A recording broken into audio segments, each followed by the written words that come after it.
ओम श्री गणेशाय नमः।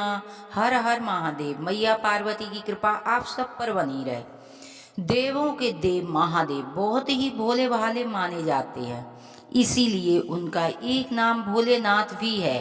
पौराणिक मान्यता भगवान शंकर को प्रसन्न करने के लिए किसी भी खास विशेष पूजन की आवश्यकता नहीं होती है, क्योंकि कहा जाता वह इतने भोले हैं कि भक्त की मन से की गई क्षणिक मात्र से ही प्रसन्न हो जाते हैं। यदि आप भी शिव के भक्त हैं, कृपा पाने के लिए सोमवार का व्रत रखना चाहते हैं तो आप भोलेनाथ की कथा सुननी चाहिए और पढ़नी चाहिए। सोमवार व्रत कथा।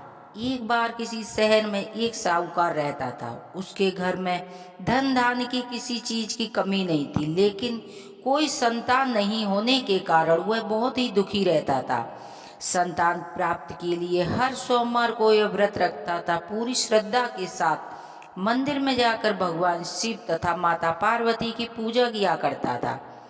उसकी भक्ति देखकर माता पार्वती प्रसन्न होकर भगवान शिव से साहूकार की मनोकामनाएं पूरी करने का निवेदन किया। पार्वती जी के आग्रह करने पर भगवान शिव ने कहा, हे पार्वती, इस संसार में हर प्राणी को कर्मों का फल मिलता है और जिसके भाग में जो है उसे भोगना ही पड़ता है। लेकिन पार्वती ने साहूकार की भक्ति और उनकी मनोकामना पूरी करने की इच्छा व्यक्त की। माता पार्वती के आग्रह करने पर साहूकार ने पुत्र प्राप्त का वरदान दिया, लेकिन उन्होंने बताया कि यह बालक 12 वर्ष तक जीवित रहेगा। माता पार्वती भगवान शिव की बातचीत साहूकार सुन रहा था, इसीलिए वह न खुश हुआ न उसे दुखी हुई। वह अपने पहले की भांति शिव जी के मंदिर में जाता था और पूजा करता रहा। कुछ समय के बाद साहूकार की पत्नी के एक पुत्र पैदा हुआ। जब वह बालक 11 वर्ष का हुआ तो उसे पढ़ने के लिए काशी भेज दिया गया। साहूकार ने पुत्र को मामा को बुलाकर बहुत सा धन देते हुए कहा कि तुम इस बालक को काशी विद्या प्राप्त के लिए ले जाओ। तुम लोग रास्ते में यज्ञ कराते जाना और ब्राह्मणों को भोजन और दक्षिणा देते हुए जाना। दोनों मामा भांजे इसी तरह यज्ञ करते हुए ब्राह्मणों को दान दक्षिणा देते हुए काशी नगरी निकल पड़े। इस दौरान रात्रि में एक नगर पड़ा, जहां नगर के राजा की कन्या का विवाह था। लेकिन जिस राजकुमार के साथ उसका विवाह होना था वह एक आंख से काना था। राजकुमार ने पिता ने अपने पुत्र की काना होने की बात छुपाने के लिए सोचा कि क्यों न इस साहूकार के पुत्र को दूल्हा बनाकर राजकुमारी का विवाह करा दूंगा। विवाह के बाद इसको कुछ धन देकर विदा कर दूंगा और राजकुमारी को अपने नगर ले जाऊंगा। लड़के के दूल्हे ने वस्त्र पहनकर राजकुमारी का विवाह हो गया। साहूकार का पुत्र ईमानदार था, उसे यह बात सही नहीं लगी, लेकिन उसने अवसर पाकर राजकुमारी के दुपट्टे पर लिख दिया कि तुम्हारा विवाह मेरे साथ हुआ है, लेकिन जिस राजकुमार के संग भेजा जाएगा वह एक आंख के काना है। मैं काशी पढ़ने जा रहा हूँ। जब राजकुमारी ने चुन्नी पर लिखी बातें पढ़ी तो अपने माता पिता को ये सच्चाई बताई। राजा ने अपनी पुत्री को विदा करने से इनकार कर दिया। बारात वापस चली गई। दूसरी ओर साहूकार का लड़का जब मामा काशी पहुंची तो वहां जाकर उन्होंने यज्ञ किया। जिस दिन लड़का 12 साल का हुआ उस दिन यज्ञ आयोजन था। लड़के ने मामा से कहा कि मेरी कुछ तबीयत ठीक सी नहीं है, तो मामा ने कहा जाओ अंदर जाके आराम कर लो। शिव जी का वरदान अनुसार कुछ देर के बाद बच्चे के प्राण निकल गए। मृत भांजे को देखकर मामा विलाप करना शुरू किया। संयोग बस उसी समय शिव जी और माता पार्वती उधर से जा रहे थे। पार्वती ने भोलेनाथ स्वामी मुझे इसके रोने के स्वर सहन नहीं हो रहे, आप इस व्यक्ति को जीवित कर दो, इसके कष्ट दूर करो।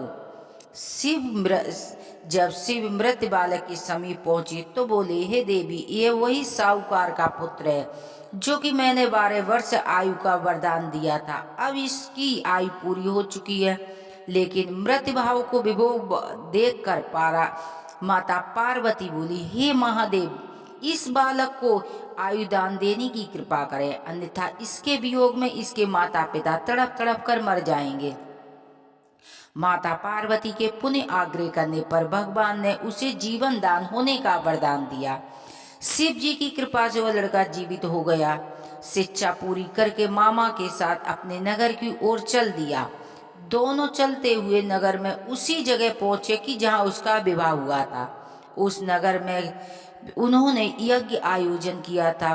उसके ससुर ने उसे पहचान लिया और महल जाकर बहुत खातिरदारी की और अपनी पुत्री का विदा किया। इधर साहूकार उसकी पत्नी भूखे प्यासे रहकर बेटे की प्रतीक्षा कर रहे थे। उन्होंने प्रण किया था कि यदि उनके बेटे का मृत्यु समाचार मिलेगा तो वे भी अपने प्राण त्याग लेंगे, लेकिन जीवित होने का समाचार पाकर वह बेहद प्रसन्न हुए। उसी रात्रि में शिव ने साहूकार को स्वप्न में कहा, हे सेठी, मैंने तेरे सोमवार व्रत करने और व्रत सुनने की कथा सुनने से प्रसन्न होकर तेरे बालक को लंबी आयु का वरदान दिया है। इसी प्रकार जो भी सोमवार का व्रत करता है, कथा पढ़ता है, कथा सुनता है, उसकी भोलेनाथ मैया पार्वती सभी मनोकामनाएं पूरी करते हैं। यदि हमारी कथा कहानियाँ आपको अच्छी लगती प्लीज चैनल को सब्सक्राइब करें, वीडियो को लाइक करें। हर हर महादेव। ओम जय शिव ओमकारा, भोले हरि शिव ओमकारा, ब्रह्मा विष्णु सदा शिवे अर्धांगी धारा। ओम जय शिव ओमकारा, एकानन चतुरानन पंचानन राजे, हंसासन गरुड़ासन विश्ववाहन साजे। ओम जय शिव ओमकारा, दो भुज चार चतुर्भुज दस भुज अति सोहे, त्रिगुण रूप निरखते त्रिभुजन जन मोहे। ओम जय शिव ओमकारा, अच्छी माला वनमाला मुनिमाला धारी, त्रिपुरारी कंसारी करे माला धारी। ओम जय शिव ओमकारा, सीतांबर पीतांबर वागांबर अंगे, सनिकादिक ब्रह्मादिक भूतादिक संगे। ओम जय शिव ओमकारा, करके मदिक मंडल चक्र त्रिशूलधारी, सुखकारी दुखिहारी जग पालनकारी। ओम जय शिव ओमकारा, ब्रह्मा विष्णु सदा शिव जानती अविवेका, प्रतिभा प्रणवाक्षर के शोभित यह तीनों एका।